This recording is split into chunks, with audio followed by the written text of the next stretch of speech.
The Adulting with ADHD podcast is not a substitute for medical advice. Please see a medical professional if you think you have ADHD or if you have questions about your current treatment. To support this podcast or to access the podcast archives, visit patreon.com/adultingwithadhd.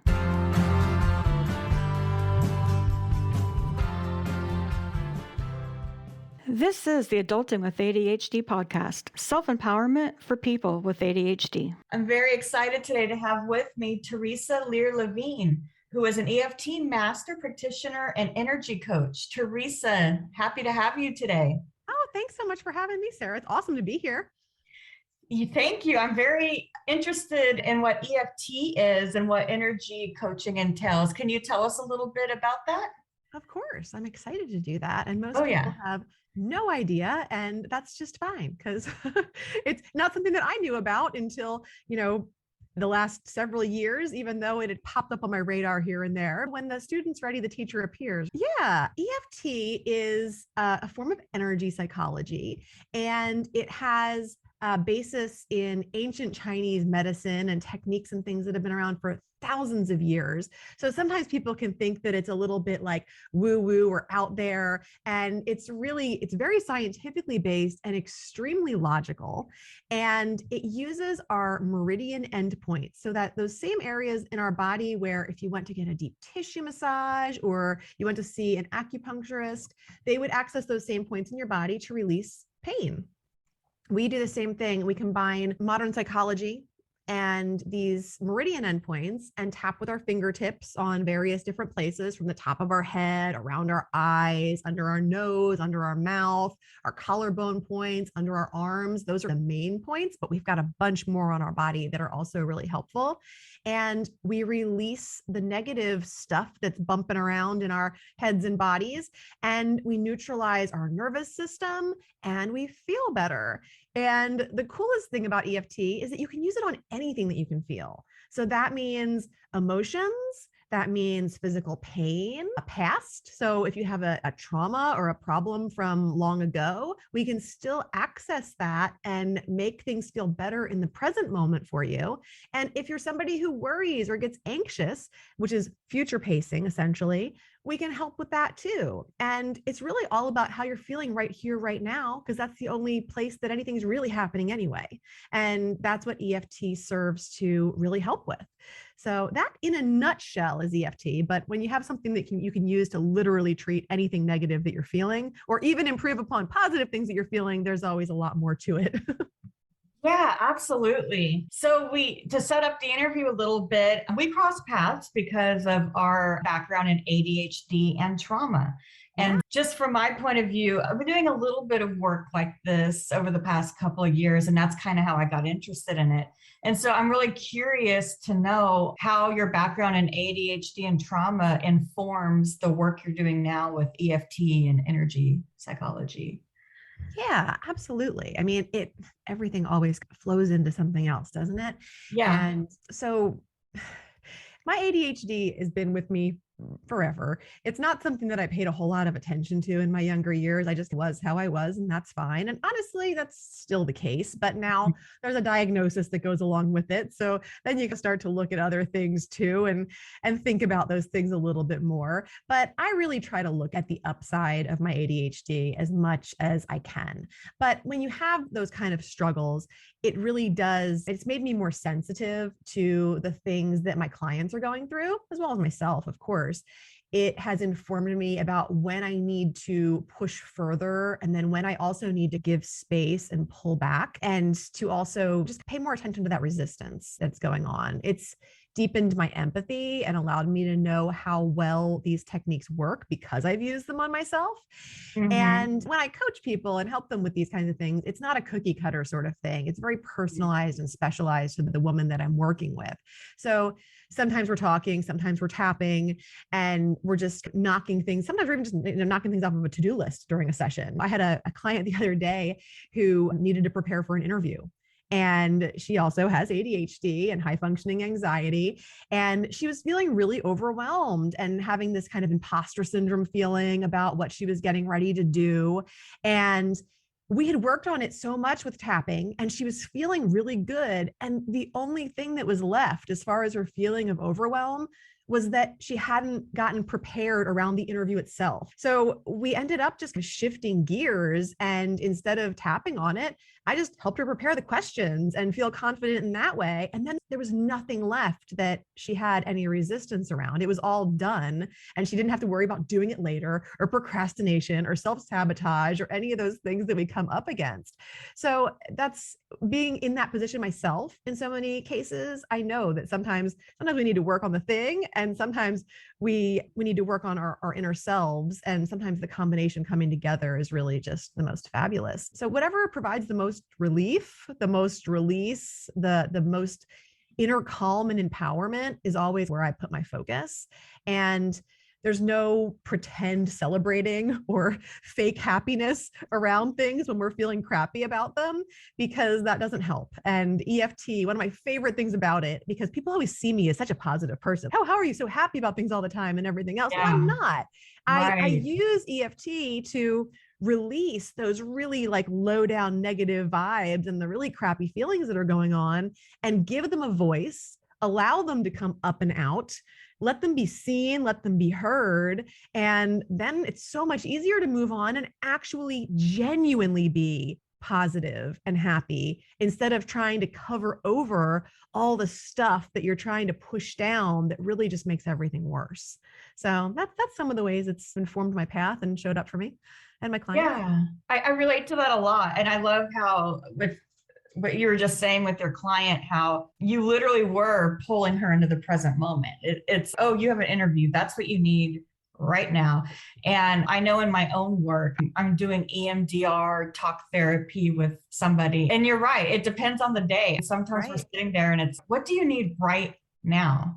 And that was one of the most valuable things I took from that work. Because I even when I'm not in my appointment, it's like, what do you need right now? That's very I love that. Powerful. What do you need right now? So since you've discovered EFT, how has it impacted your ADHD? It sounds like you have a sense of radical acceptance about it. Like you're not letting it like define you or take you down, which is great. Have you noticed any improvement in symptoms since you've been doing this?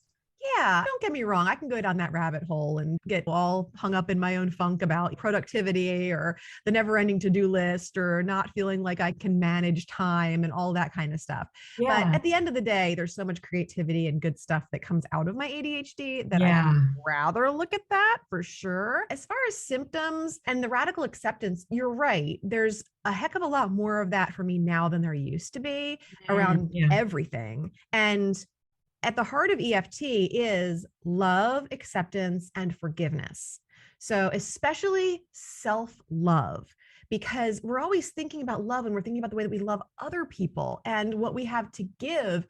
And we're not giving it to ourselves the way that we need it. And it can be so hard for us, so hard. Just the idea of thinking about loving ourselves can be it's huge for people. But yeah, there's a lot more acceptance around not just my ADHD, but everything, because I've tried to wrap it in that with the EFT work that I've done on myself. But so when we think about ADHD, for me, impulsiveness is a characteristic that comes up a lot. So EFT helps me to calm down, slow my thoughts, get to the root of it. Am I numbing? Am I avoiding? It lets me get conscious and get in there. And disorganization and problems with prioritizing can be big ones for me and people that I help. And it helps me be more focused and more rational. I don't know if you've ever been put on a waiting list, but therapy is hard to come by these days. If you need therapy and you need someone to talk to, consider BetterHelp. I've been using BetterHelp on and off since the pandemic, and it's honestly been really helpful when I can't reach my normal therapist. To save 10% off your first month, visit betterhelp.com/ADHD adulting. That's BetterHelp, HELP.com/ADHD adulting. Rationality is a huge thing that gets restored when you do EFT. You really can look at things logically. And I always say it's like being like if you were at a crazy concert and you're like down in the floor seats and people are bumping you all around, and sure, you're having fun, but it's chaotic and it's crazy and you really can't get on top of anything or really get a clear picture of what's going on. or you're up in like the nosebleed seats, which I personally like. You have the overview. Everything is clear. The sound is different. There's the clarity and a little bit more calm. There's nobody behind you because you're way up top and you just, that's how I feel when I do EFT. Like I rise above everything. I get that 500-foot view and I can move forward so much easier because I'm not down in the mosh pit, so to speak. So that's the feeling that comes with it. And that is how it helps me with my disorganization and my prioritization issues, because I can really see the big picture and understand, that's where I need to go next. Don't need to worry about all those other things. I got this. Poor time management and skills planning are another area that comes up a lot. And I can essentially give myself a pep talk that works on my entire nervous system and allows me to show up differently. So like I said, not only can we work on the crazy trauma and the really big bad stuff, but we can also make the good stuff better and really boost our confidence, our self-esteem, get rid of self-doubt, all that kind of stuff. And focusing is obviously probably one of the biggest things we hear come up with ADHD. And it's been really helpful with that too. EFT, simply for focus and expressing my negative thoughts about focus and my possibility for it not being the way that I want it to be when it comes to something, has been really helpful. And it just changes the whole reality of the situation. Another thing that I would say comes up with ADHD a lot is excessive activity or restlessness for me. And I also would group myself in those symptoms of high functioning anxiety. So the overworking and the constant productivity and things like, and that's something that when you're conscious of it, you can handle it a lot better than when you're not conscious of it and you are numbing and avoiding and just, if I just keep going and going, then it'll get better, or I won't have to pay attention to it, or I won't have to do anything about it. So it helps me to be calm. It has helped my sleep tremendously. Several years back when my youngest it was the time I was pregnant with him, he just turned 5. So about 5 years ago, I had a lot of insomnia, a lot of sleep issues. My anxiety was super high and I sleep amazingly well. Like my husband jokes that like the kids will come in sometimes in the middle of the night and I'll just sleep right through it. But I'm like, I never could have or would have done that when they were younger. But I always say to him, I'm like, you know what? All those nights that I got up and breastfed them in the middle of the night and everything else, like, get my sleep now and I do not feel bad about it one bit. But EFT is incredible for sleep. Whenever somebody says they have insomnia, I'm always like, you tried tapping, because it's so easy. It's like insanely ridiculously simple that people are like, oh, it couldn't possibly work. And it literally works on everything with like high efficacy and great results.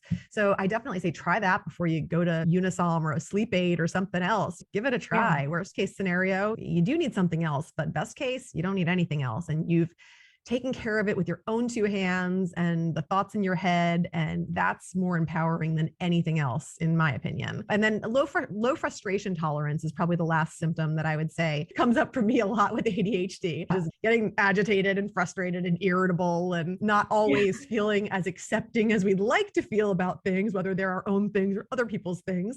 And again, it just allows me to have that love, accept, forgive mentality more readily accessible and able to tap into it better and just meet myself where I am, see what I need right now, take the next step.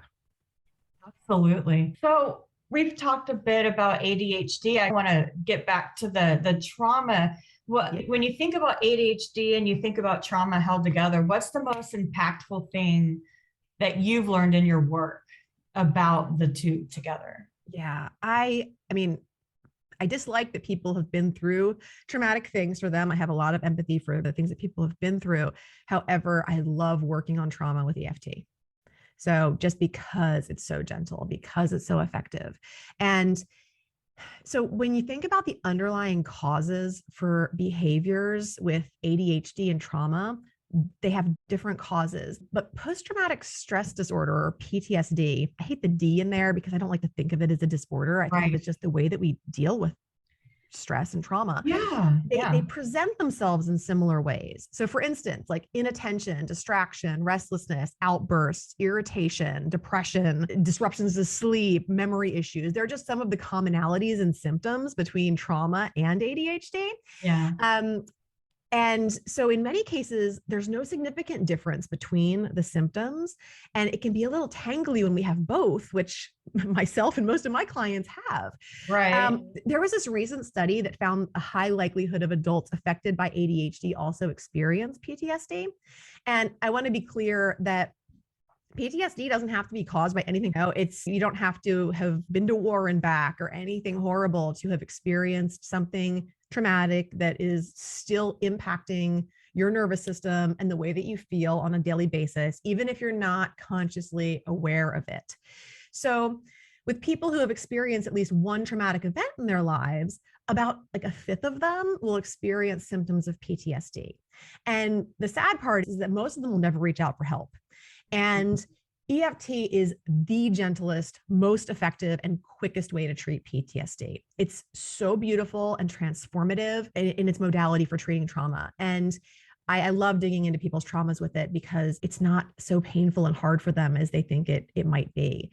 And it's the most impactful transformation I can usually help them to make. And when I can help somebody with getting into a new place with the way that they're feeling about that, and I get to be part of that transformation and that difference, it's such a privilege. I could literally cry talking about it because it wows me on a daily basis. Like the trust, the sharing, the vulnerability, the way that I get to bear witness to that change and that healing. I feel so honored to get to hold that space and to bring that modality to women that need it and to empower them with the ability to feel differently about it themselves. It feels surreal sometimes. So it's amazing with trauma. Yeah, absolutely. So for our listeners who want to learn more about you and find you online, where can they do that? Sure. I welcome that. I'm easily Googleable. Theresa Lear Levine. You can find your venue that you like to go down if you're a YouTuber or an Instagrammer or whatever else. But I definitely invite you guys to check out this website in particularly because I have a great free gift there where you can actually experience tapping yourself. The website is theresasfreegift.com. Theresa's with an H, so it's THERESAS, freegift.com. And there you're going to find all of these different 5-minute videos and things that I've put together for tapping on all different subjects. So you can probably find something that's going to help you where you are right now. And you can tap right along with me and experience that difference right away. And for people that want to go even further than that, there's an opportunity within that to meet with me for a complimentary breakthrough session. As long as I'm not on waitlist when this comes out, then those are available. They do go on waitlist often, but when they're available, you can hop on a call with me and I will literally tell you where and how to apply EFT in your own life so that you can get the most out of it. And that's really valuable to know where you need to use it and how you need to use it in order to get results, because EFTs, it's so effective when you can get to the root of the problem. The problem is a lot of people will use it to take the top off of something or to get into a little bit, and then they get relief for a little bit, but you can get pretty darn near permanent relief when you get to the root of the problem. And that's the best way to use this modality. That's incredible and so generous. I can't wait to check it out, Theresa. Thank you so much for being on the show today. And for those listening, I'm going to link all this in the show notes. Don't feel the pressure to memorize all the URLs. Thank you so much for having me, Sarah. You're an incredible host, and I really enjoy listening to your show, and I get a lot out of it. So it's a privilege to be here and be part of it. Absolutely, Theresa. Thank you so much. Take care. Bye. Bye-bye.